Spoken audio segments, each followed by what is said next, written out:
Welcome back to The Deep Dive. This is the place where we take complex technical materials, strip them down to their most essential elements, and, well, build you up to fluency fast. And today we are taking I would say, a massive step forward in communication technology. Oh, huge one. We are leaving the noisy, static-filled world of amplitude modulation, or AM, pretty much behind us. Right. And we're moving into the realm of truly reliable, efficient, and, modern communication systems. That's right. If you are preparing for a technical certification or maybe developing a policy memo on long-distance links, this is for you. Or even just trying to understand how your modern radio, your cell phone, or even your Wi-Fi systems seem to just defy noise.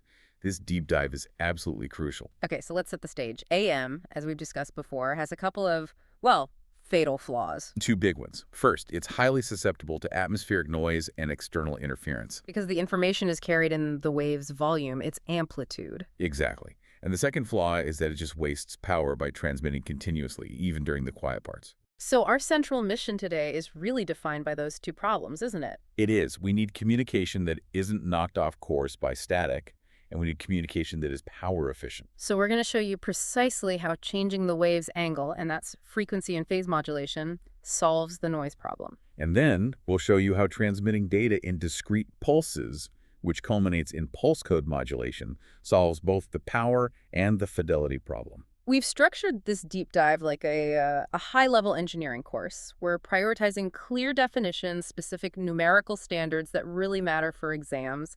And those critical cause and effect relationships. Think of this as the fastest, clearest shortcut to understanding these essential technologies. So where do we start? We will start with angle modulation, then transition to pulse techniques, and we'll end with the digital gold standard, PCM. Let's unpack this. Let's do it. So we begin with the concept that just fundamentally revolutionized radio, angle modulation. Now, the definition sounds simple, but the implication for noise is, well, it's profound. So what is angle modulation? Angle modulation is the process of varying the angle of a sine wave carrier using the intelligence signal. And when you say angle, you're really talking about one of two things, right? Exactly. We mean either the frequency of that wave or the phase of that wave. And those two variables, frequency and phase, give us our two main categories. That's it. We have frequency modulation, FM, where the frequency shifts in response to the intelligence, and then we have phase modulation, PM, where the phase shifts. Okay, so here's the first major point for anyone prepping for an exam, and I think this is the most crucial contrast to AM. Why does this technique defeat noise so effectively? It comes down to one fundamental rule. In angle modulation, the amplitude of the carrier remains constant. It stays constant. This is the key. The information, the voice, the data, is carried entirely in the shifts, the changing frequency or the changing phase. So, because external noise, like static from lightning or something, primarily shows up as unwanted changes in the amplitude. Right. The receiver can simply ignore those amplitude variations. It's designed to only listen to the frequency or the phase changes. That makes perfect conceptual sense. I mean, if you were trying to read a sign while driving down a bumpy road, which is kind of like AM, and the sign size kept changing with the bumps, you'd miss the message. That's a great analogy. But if the sign size stayed constant and the message was conveyed by, I don't know, the sign changing color like FM the bumps, which are the noise, wouldn't affect your ability to read it. Exactly. The noise suppression mechanism is literally built right into the physics of the wave. The system only looks for frequency variations, and since the noise energy tends to be, distributed across all amplitudes, the receiver can effectively filter it out. Okay, time for a quick recap. Let's just lock down this foundational concept. Let's do it. Angle modulation varies the angle, either frequency for FM or phase for PM, of the carrier. And the absolute rule for achieving that noise suppression is that the amplitude of the carrier must remain constant. Perfect. So now that we have that analog definition, where do we go next? Now that we have the analog definition, let's look immediately at its simplest and maybe most robust digital application: frequency shift keying, or FSK. Ah, FSK. This is the real workhorse of digital data transmission over radio, right? Especially in earlier systems and military communications. It really is.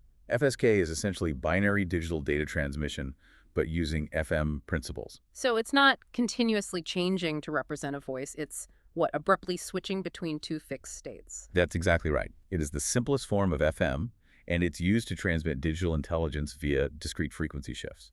You have a discontinuous switch between two distinct frequencies. So how is the digital intelligence, the ones and zeros, actually represented in this system? Well, the intelligence is represented by those two frequencies. One is called the Mark-Esses frequency, and the other is the spaces frequency. Okay, Marxist and spaces. And in typical binary keying, a mark might represent a binary 1, and a space would represent a binary 0. Yeah. The keyer circuit just flips the transmitter frequency instantaneously between these two defined points. So instead of turning the power on and off like old school telegraphy, which is super vulnerable to noise, Right. we just shift the frequency back and forth. Okay, so this is where we transition from the theory into practical engineering standards. How big is this frequency shift typically? In terms of sheer size, the total frequency shift, so the Mhm. difference between the arc frequency and the space frequency, is surprisingly small. Really? Yeah, it is usually less than 1,000 hertz or 1 kilohertz, and that's true even if the primary carrier is operating at, say, 10 megahertz. So the shift is tiny compared to the carrier itself. It's tiny. This ensures the signal stays within its assigned channel, but it's just large enough to be easily detected by the receiver. Okay, let's look at the mechanism. How does a circuit physically do this? You don't have two separate oscillators in the transmitter, do you? No, not usually. That would be inefficient. FSK is typically accomplished by electronically shunting a capacitor or an inductor across the single master oscillator tank circuit. Shunting, so putting it in parallel. Yes, exactly. And this shunting action is controlled by the data input, the keyer. When the keyer commands a filare, it switches in or out a small reactive component. That changes the total capacitance or inductance of the oscillator. And forces the resonant frequency to jump to that designated M-arc frequency. That's it. And then for a space, it switches back. Okay, let's get specific because standards matter for exams. What is the conventional industry standard shift value that has been adopted for FSK systems? The standard frequency shift is 850 hertz. 150. That has become the benchmark. It offers a perfect balance between speed, bandwidth efficiency, and reliable detection by standard receiver filters. Now, here is where we apply the critical thinking needed for circuit design. You've mentioned this before. You don't usually shift the main oscillator by the full 850 hertz. Correct. That's a really important point. Most high-frequency transmitters use frequency multiplication stages to raise the carrier frequency up from the stable master oscillator. Right, often using a sequence of frequency doubler stages. Exactly.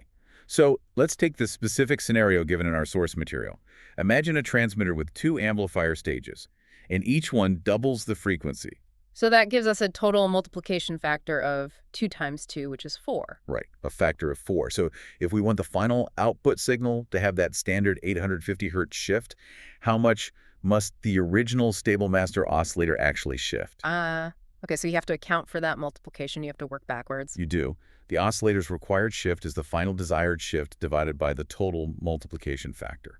We need to isolate that precise number to design the stable oscillator components correctly. So mathematically, we take the standard 850 hertz shift, and we divide it by our multiplication factor of 4. And they give you 212.5 hertz. 212.5 hertz. That's the key technical takeaway here. The keyer circuit only has to shunt that master oscillator enough to shift it a mere 212.5 hertz. That's a tiny, tiny shift. It is. And an extremely small shift is much easier to control precisely. It keeps the master oscillator highly stable, which is crucial for the whole system. The subsequent amplifier stages then magnify that tiny deviation fourfold, resulting in the desired 850 hertz shift, right at the final output antenna.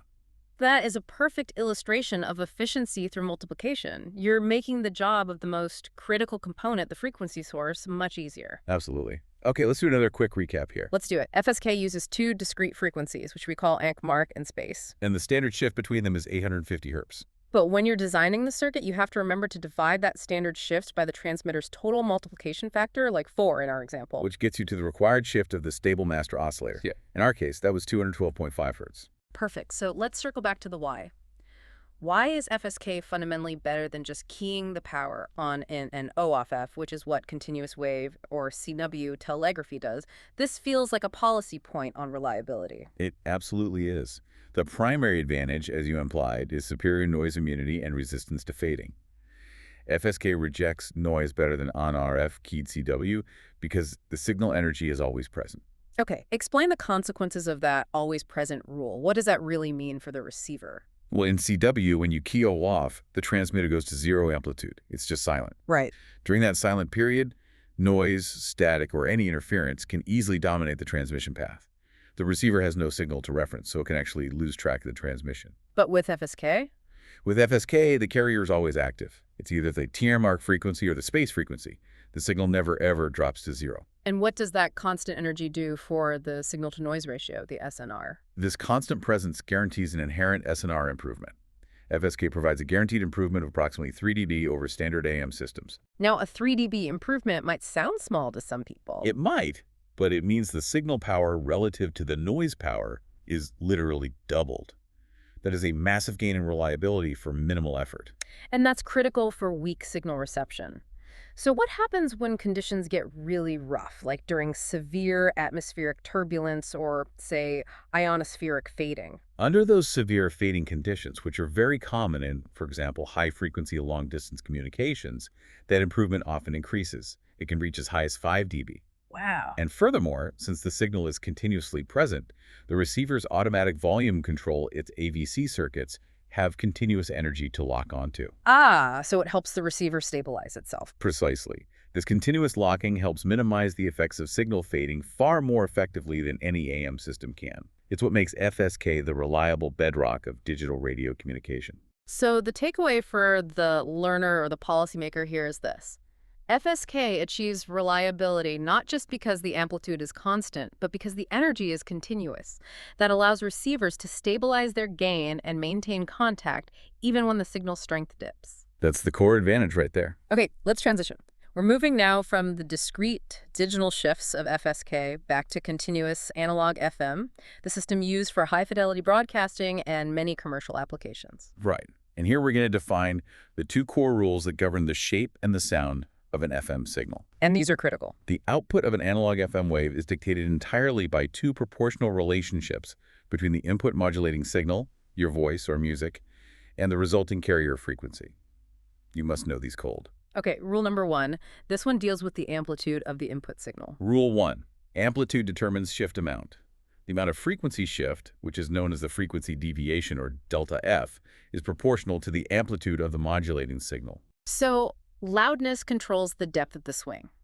If I whisper into the microphone, the frequency shifts only a little bit. A tiny bit. But if I yell, the frequency shifts greatly. Precisely. Let's use an example.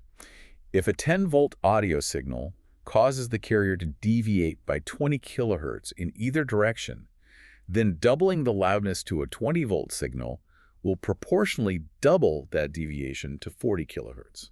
The louder the input, the wider the frequency swing. Simple enough. Now for rule 2. Rule number 2 deals with the rate of that shift, which is determined by the input frequency. Rule 2. Frequency determines shift rate. The rate at which the carrier frequency shifts is proportional to the frequency of the modulating signal. We call that F sub m. Okay, so if I modulate with a very low bass tone, the carrier shifts between its minimum and maximum frequency very slowly. Right. But if I use a high-pitched tone, it cycles back and forth really rapidly. That's the distinction. If you modulate the carrier with a 1 kilohertz audio tone, the carrier frequency will shift through its full cycle 1,000 times each second. Now, if you switch to a 10 kilohertz tone, but you keep the amplitude the same, let's say that 20 volts from before, the carrier will still deviate by the same amount, that 40 kilohertz swing from rule 1. But it will cycle through that swing 10,000 times per second. Yes. This is a critical point for the learner to synthesize.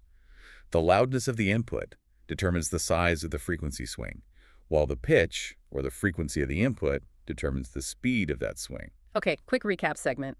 We have the two proportionality rules. Go for it. Amplitude controls the delta F, the deviation amount. And the modulating frequency, F sub m, controls the rate of deviation. Perfect. So how do we actually create these FM waves? To create an FM wave, we need a device that acts as a translator. It takes a varying voltage, the audio, and turns it into a varying reactance, a capacitance or an inductance, that then controls the oscillator frequency. We don't need to detail every single component, but we should understand the principles. Exactly. Let's start with a historical context. The reactance tube modulator. Why was this important? It's the original method, right? It demonstrated the core principle. You're using a device shunted across the oscillator tank circuit. As the modulating voltage changed, it altered the tube's effective reactance, changing the oscillator's resonant frequency. It was a clever proof of concept, basically using vacuum tubes to mimic a variable capacitor or inductor. And that proved that variable reactance was the pathway to generating FM. Okay, so moving into the modern era, the source material mentions the semiconductor reactance modulator. It uses a transistor where a specific capacitance, the collector to emitter capacitance or CCE, varies. Right. Is knowing that specific capacitance, CCE, necessary, or is the key takeaway just that modern systems use solid state components for the same effect? The latter is the conceptual key. For the learner focused on fluency, you just need to understand that transistors replace tubes, but the fundamental mechanism is the same, So a modulating signal varies a control voltage. which in turn varies a critical internal capacitance, CCE being the specific example here. That shunts the oscillator tank and causes the frequency shift. We moved from vacuum tubes to solid state for efficiency and size, but the core reactance principle stayed constant. Which brings us to arguably the most important modern method for sheer simplicity and how common it is, the Varactor FM modulator. This is the workhorse of modern FM generation. A varactor is a special junction diode. You can think of it as a voltage variable capacitor. And the mechanism is very efficient. Elegantly efficient, the modulating audio signal varies the reverse bias that's applied to the varactor. So how does that bias voltage translate into a change in capacitance? As the reverse bias voltage changes, it changes the width of the depletion region inside the diode. The depletion region acts like the insulator in a capacitor. And capacitance is inversely related to the width of the insulator. Right, so changing the depletion width changes the capacitance. This varying capacitance then directly modulates the oscillator frequency. It's a highly direct, fast, and simple way to achieve high-quality frequency modulation. Okay, and finally, there's the multivibrator modulator. What distinct advantage does this one offer over the reactance types? It offers a greater linear frequency deviation. Meaning? It means it can achieve a wider, more precise frequency swing, a bigger delta, without introducing distortion. So it's performance boost. But the drawback is stability, right? Multivibrators are prone to frequency drift. Absolutely, they inherently drift. Yeah. So to use them, you have to stabilize the output. The solution is stabilization via a process called heterodyning. You mix the signals. You mix the output of the drifting multivibrator with the stable signal from a crystal-controlled oscillator. For instance, you could mix a 5 megahertz signal with a 49 megahertz crystal reference, and that produces a stable 50 megahertz carrier. So you're combining the advantage of high linear deviation with the absolute necessity of frequency stability. That's the engineering solution. Okay, let's transition to the math that determines channel allocation, the size of the required frequency space, and really the overall quality of the broadcast. Right. In AM, we know 100% modulation happens when the signal hits zero amplitude. How does FM define 100% modulation? In FM, 100% modulation is defined as deviation by the full allowable frequency amount that's mandated by regulators. For commercial broadcast radio, this is standardized at plus or minus 75 kilohertz. So that's the maximum swing allowed, but we don't always use that maximum deviation. So how do we measure the degree of modulation at any given moment? That's the job of the modulation index, or MI. The MI is the ratio that governs the degree of modulation, and crucially, it determines the total size of the required bandwidth. And there's a formula for that. There is. It's MI equals delta F divided by F sub MI frac delta FM. Where delta F is the frequency deviation up to that maximum of 75 kilohertz. And F sub M is the modulating frequency. Typically, we take that as the highest audio frequency being transmitted. So for high fidelity, that's about 15 kilohertz. Now here is the key insight from that formula. Unlike AM, which only generates two sidebands, FM generates, well, theoretically infinite sidebands. It does because of the complex, nonlinear way the frequency shifts. So the MI tells us exactly how many of those sidebands are significant enough to matter for the bandwidth calculation. Correct. The number of significant sidebands produced is directly proportional to the MI. More sidebands means a wider occupied bandwidth. Let's look at the direct correlation, something that should be memorized for technical assessments. Okay. An MI of 0.5 gives you 4 significant sidebands.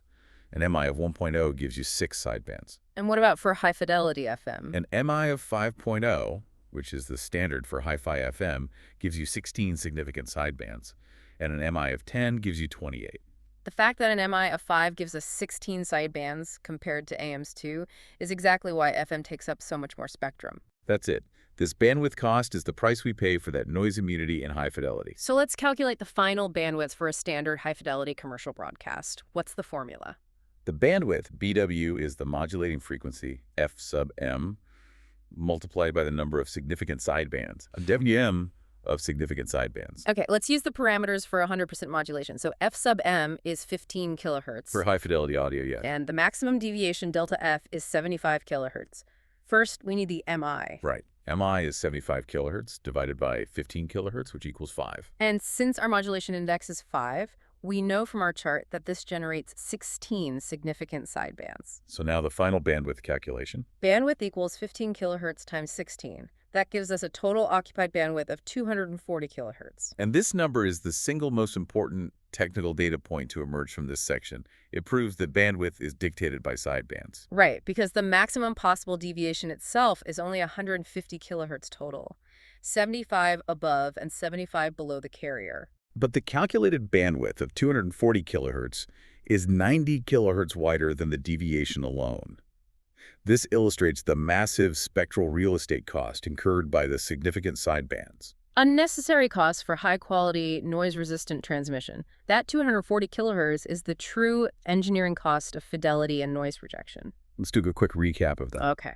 100% FM modulation is defined by maximum deviation, which is plus or minus 75 kilohertz. The modulation index delta F over F sub M determines the number of significant sidebands. And we just proved that high fidelity with an MI of 5 generates 16 sidebands, demanding a channel width of 240 kilohertz. Exactly. All right, let's shift now to the sister technology of FM phase modulation, or PM. Right. And while they're closely related, understanding the subtle difference between them is vital for advanced systems. So PM is defined as varying the phase of the carrier wave in proportion to the modulating signal. Instead of shifting the frequency, we are subtly delaying or advancing the start of the sine wave cycle. And the proportionality rules here mirror FM. But the output is phase shift. First, the amount of phase shift is proportional to the amplitude of the modulating signal. So more loudness means a bigger phase shift. For example, 10 volts might give you a 20-degree phase shift. Exactly. And second, the rate of phase shift is proportional to the frequency of the modulating signal. A 1 kilohertz tone shifts the phase 1,000 times per second. Okay, so the key difference must be in the secondary effects. We know PM causes an incidental change in frequency, which is why it's sometimes called indirect FM. But what's the conceptual distinction that really matters? Let's use an analogy. Imagine you are driving a car and you have two primary controls. The accelerator, which controls speed or frequency, and the steering wheel, which controls phase or direction. Okay. In FM, you push the accelerator. Your speed frequency changes directly and proportionally to how hard you push the pedal. And while you accelerate, your relative position in space, your phase, naturally changes, but that's secondary. Right. In PM, you turn the steering wheel. You're changing your direction, your phase. Changing direction incidentally changes your velocity vector, causing a slight temporary speed adjustment, a frequency change. But the speed wasn't your primary control. That clarifies it. In PM, the frequency variation is simply a byproduct of the rate of the phase shift. Whereas in FM, the frequency shift is the direct consequence of the input amplitude. This distinction matters for bandwidth. How so?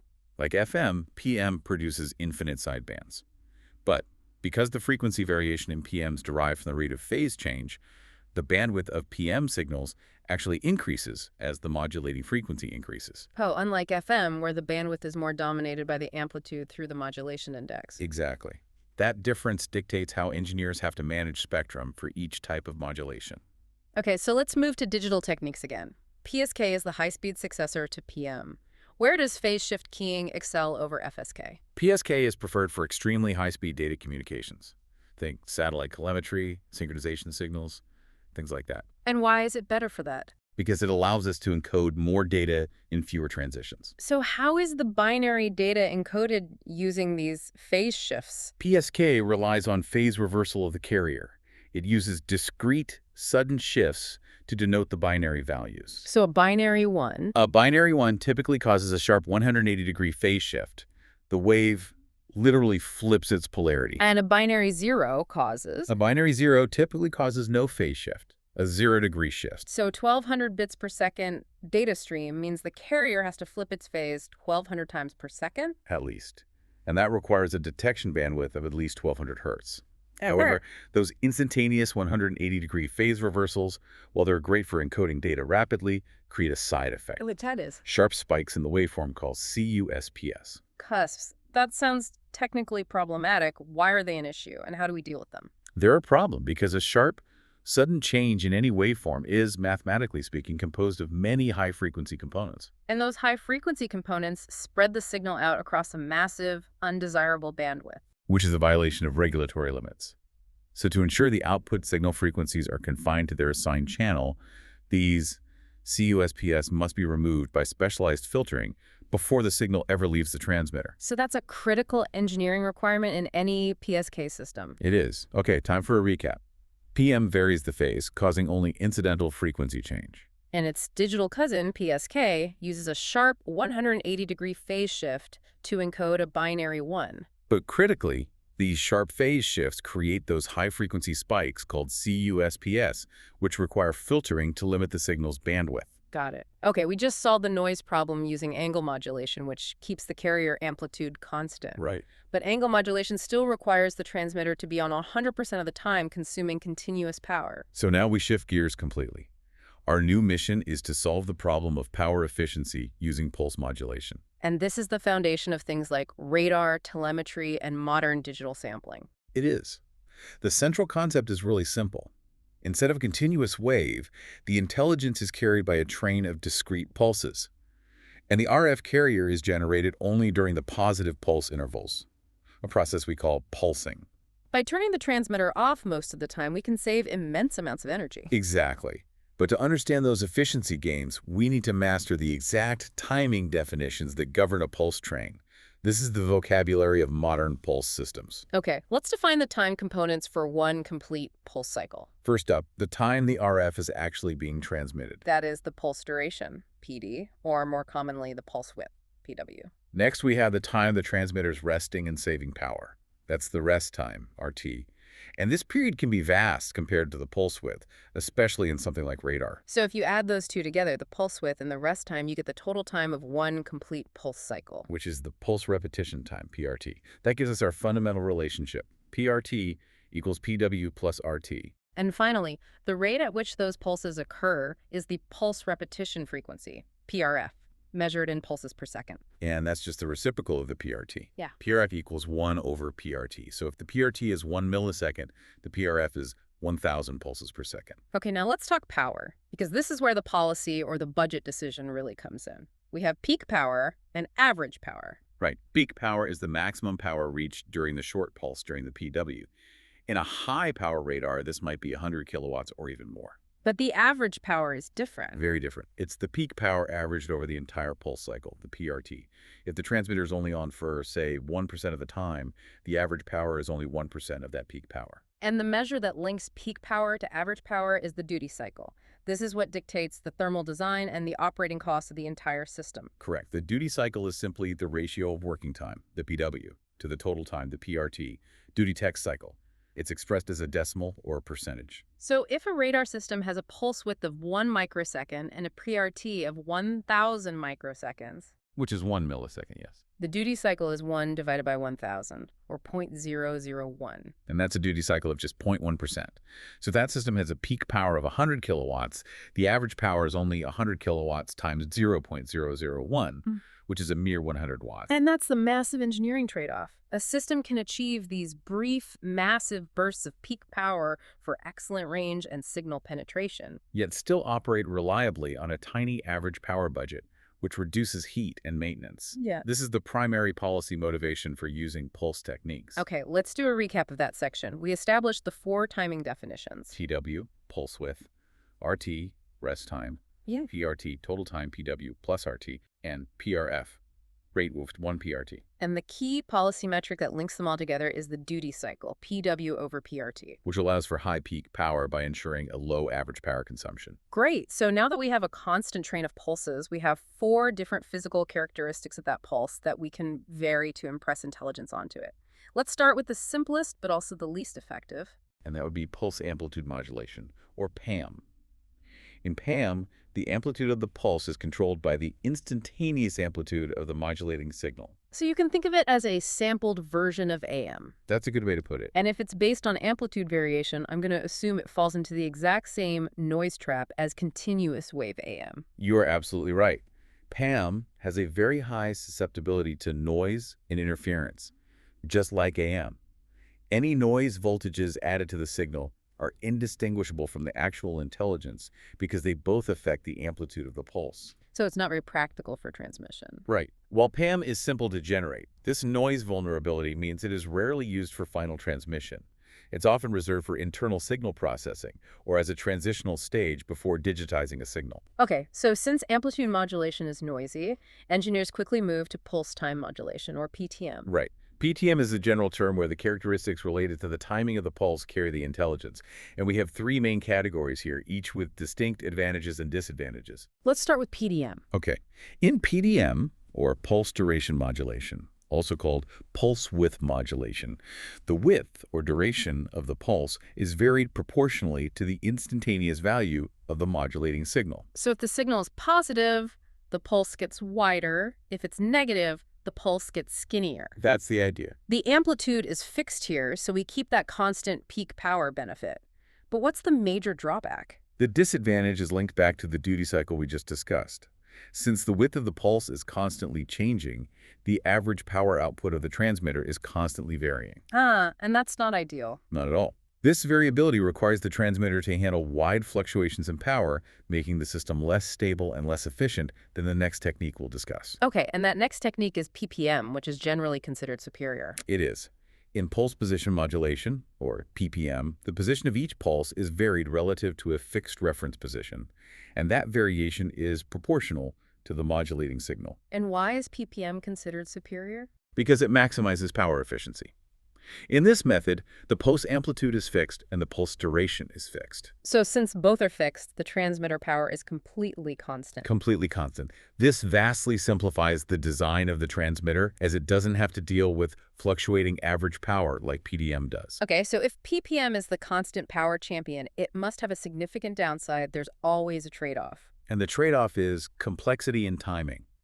PPM requires extremely precise synchronization between the transmitter and the receiver.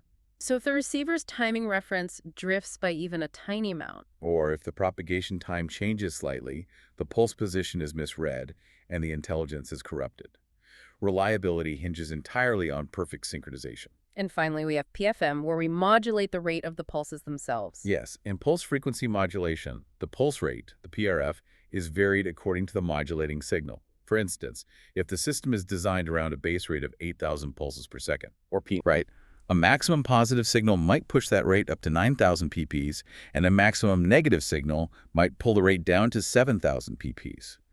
It's an alternative, though less common, way to encode amplitude information using timing variation. Okay, quick recap segment. We reviewed the analog pulse types. PAM varies amplitude, making it highly susceptible to noise. PDM varies the width, leading to variable average power. And PPM varies the position, offering superior constant power, but requiring demanding synchronization. And PFM varies the pulse repetition rate itself. Excellent. So we've established that digital techniques like FSK are superior to analog, and constant power techniques like PPM are superior to variable amplitude ones like PM. Right, so now we combine the best features of all of these into the undisputed standard for modern digital communication, pulse code modulation, or PCM. This is how analog voice, music, or video gets converted into that perfect binary stream that we can send across continents, cables, or fiber optics. Let's define PCM and then walk through the process step by step. Okay, PCM is a system where the standard values of a quantized wave are indicated by a series of coded pulses, almost universally binary. It's the process of translating a continuous analog signal into discrete digital code words. And this process has three essential sequential steps. Step 1, capturing the continuous signal. Step 1, sampling. This means taking instantaneous measurements of the analog signal at regular, precise intervals over time. We were essentially taking snapshots of the wave's amplitude at different points. And step 2 is where the approximation happens, and it's the primary source of PCM's own unique type of noise. This is quantization. This is the critical step. We take that measured sample value and we assign it to the nearest discrete standard level. Now, since analog signals are continuous and we are forcing them into these predetermined digital slots, we introduce a small inherent error. And these standard levels are usually powers of 2, right? Like 2, 4, 8, 16, 32 levels. Yes, exactly. And that unavoidable error, that small difference between the true analog value and the nearest available digital level, is called quantizing noise. So the fewer quantization levels you use, the greater that approximation error is going to be. Right. the louder the quantizing noise. If you use 16 levels, which only requires 4 bits of code, the noise is much higher than if you use, say, 128 levels, which requires 7 bits. To improve the fidelity, we must use more levels, which requires longer binary code words. And finally, step 3, coding. We represent that quantized level using a pulse code, typically binary ones and zeros. If we use 16 levels, we need a 4-digit or 4-bit binary code, since 2 to the power of 4 is 16. And if we use 256 levels, we need 8 digits, since 2 to the power of 8 is 256. This binary stream is then what's transmitted as a series of pulses. That's the process. Okay, so PCM's main advantage is its extreme low susceptibility to external noise once the signal is digitized. We can actually quantify the relationship between the number of bits we use and the resulting noise immunity. This formula is the proof that the digital method is superior. It is. We measure the effectiveness of PCM by comparing the peak signal power to the average quantizing noise power. The resulting formula defines the signal-to-quantizing noise ratio. Duran-Keck's average quantizing noise power takes average quantizing noise power, 10.8 plus 610, where n is the number of digits, or bits, in the binary code. So the 10.8 dB is a constant baseline, and the 6n term is the exponential factor. Every single additional bit we add gives us 6 dB more noise reduction. Which is a massive improvement. It is. Let's apply the numbers. Imagine we use a 4-digit, 4-bit code. That gives us 16 quantization levels, which is actually quite coarse. Right, so in this case, n equals 4. The noise reduction ratio is 10.8 plus 6 times 4. That's 10.8 plus 24. Totaling 34.8 dBs of noise reduction relative to the peak signal. 34.8 dB is an enormous ratio. It means the energy of the signal is over 3,000 times greater than the energy of the quantizing noise itself. And this dramatically enhances fidelity, even before we consider external interference. And this inherent resilience translates directly into reliability metrics that are crucial for system architects. The data shows a really clear correlation between SNR and error rate. It does. If you're operating at a 17 dB signal-to-noise ratio, you'll get about 1 error per second. But if you increase that SNR to 22 dB, your error rate plummets to only 1 error every 2,000 hours. That is a staggering improvement in reliability from just a 5 dB increase in SNR. And PCM's resilience hinges on the fact that external noise interference is effectively eliminated when the received pulse signals exceed a value of 20 dBs or more. As long as the receiver can cleanly distinguish a pulse from the absence of a pulse, the original binary intelligence is preserved. Regardless of what external static or interference tried to corrupt it along the way. That's right. The message is simple. Give me enough power to recognize a 1 and a 0, and I can eliminate all the noise that accumulated on the way. Okay, but to ensure that the digital code actually represents the original analog wave, to maintain that high fidelity, we have to adhere to a strict minimum sampling rate. Yes. This is codified in the Nyquist-Shannon sampling theorem, but our technical standards simplifies it for practical use. So what is the rule we must follow to accurately reproduce the original analog wave? The standard sampling rate must be 2.5 times the highest modulating frequency that is to be transmitted. And if we sample less frequently than that? You risk aliasing. That's the complete misrepresentation of the original wave shape when you try to reconstruct the analog signal. It's a fatal error. So let's apply this to a real-world design constraint. Standard military or telephony voice communication systems often limit the usable bandwidth to 3 kilohertz. Or 3,000 hertz, yes. So if the highest modulating frequency, f sub m, is 3 kilohertz, the required minimum sampling frequency is 3 kilohertz times 2.5. Which mandates a minimum sampling rate of 7.5 kilohertz. This technical standard is non-negotiable for guaranteeing the fidelity of the reconstructed audio. Okay, so we've established PCM is noise-resistant in a single link. But the ultimate business plan justification for PCM lies in its ability to support high-quality, long-distance communication systems over thousands of miles. Right. This is the difference between a local radio station and a global fiber network. And it all hinges on the principle that the noise in a PCM signal is non-cumulative. Right. Think of the difference between making photocopies and making a digital file copy. Okay, so if I make a photocopy of a page, that's an analog system. And then I photocopy that copy, and I repeat the process 10 times 10 relay stations. The noise, the smudges, the toner marks. Is added and multiplied with every single step. The 10th copy is unreadable. Exactly. And that is how noise accumulates in multi-hop analog relay systems like AM or FM links. The signal just degrades with every repeater. But PCM fundamentally avoids this. So how does the repeater work in a PCM system to avoid that? Well, the PCM signal is not merely amplified, it is regenerated. At each repeater station, the pulse stream is received.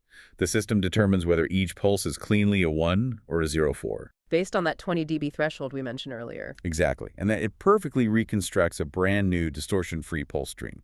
The noise accumulated since the last repeater is completely wiped clean. So you can retransmit the signal hundreds or even thousands of times without the noise degrading the quality, provided the signal doesn't fall below a minimum acceptable threshold. What's the standard threshold for virtually error-free operation? For virtually error-free, high-quality, long-distance links, the SNR must be maintained above the threshold of about 60 dBs. 60 decibels. If you maintain that ratio, you can relay the signal across oceans and continents using thousands of repeaters, and the end user receives a signal that is identical in quality to the one that left the original transmitter. This is the foundational reason global digital networks work. It is the ultimate operational advantage. Okay, final recap on PCM. It involves sampling, quantization, which introduces its own noise, and then coding. Its superior noise immunity is quantified by that 10.8 plus 6 NdB formula, proving that every added bit dramatically reduces the relative quantizing noise. And the major advantage for long-distance links is the non-cumulative nature of noise, as signals are regenerated at repeaters, ensuring high quality remains stable as long as you stay above that 60 dB threshold. That's it in a nutshell. Wow. We successfully navigated a really complex journey today. Our mission was to find reliable, efficient alternatives to amplitude modulation. And we did. We started with the continuous wave techniques, FM and PM, designed to defeat noise by keeping the amplitude constant, Then we moved to the discrete pulse world to solve power efficiency. culminating in the robust regenerative digital power of pulse code modulation, or PCM. The core takeaway for you, the learner, is that system design is always a series of trade-offs. Modulation is about leveraging one wave parameter frequency, phase, or time to carry intelligence, while keeping all the others constant to either reject noise or save power. And that critical evolution from the noise-susceptible analog pulse methods like PAM to the highly resilient regenerative digital methods like PCM. That is the defining technical story of the last 50 years of telecommunications. Let's just revisit the subtlety we noted in angle modulation. We established that PM causes an incidental change in frequency. And FM inherently involves continuous phase shifts. Mm. These two properties, frequency and phase, are inextricably linked. Right, and that intimate relationship between phase and frequency change raises a fascinating and, I think, a necessary question for us to consider in the context of advanced digital transmission. It does. We've only talked about binary transmission using two states, on-off, mark space, or 0-degree, 180-degree phase shifts. But if we know how to control both frequency and phase separately, or even simultaneously, If these two effects are so intertwined, how could simultaneous intentional variation, both frequency and phase, be used to encode far more than just one stream of binary data? so could we use shifts in both properties to define, say, 4 distinct states, like Yeah. 0, 0, 0, 1, 10, 11? Or even 16 different symbol states at the same time? Fundamentally, that combined approach is how engineers exponentially increase the amount of information we can pack into a single radio wave. It's what paves the way for modern standards like QAM and OFDM. And that is the next logical step in maximizing spectral efficiency. A fascinating problem for another deep dive. Thank you for joining us for this technical assessment. We'll catch you next time for more technical fluency, fast.